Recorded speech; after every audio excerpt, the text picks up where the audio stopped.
आजको भोलिको जमाना ठिक छैन। हाम्रो छोरी पनि 14-15 वर्षकी भइसकी।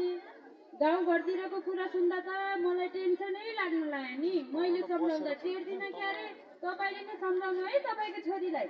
होइन तिम्रो आमा छोरीका कुरा मलाई त केही थाहा छैन। म त बिहानदेखि साँझसम्म काममै हुनुपर्छ।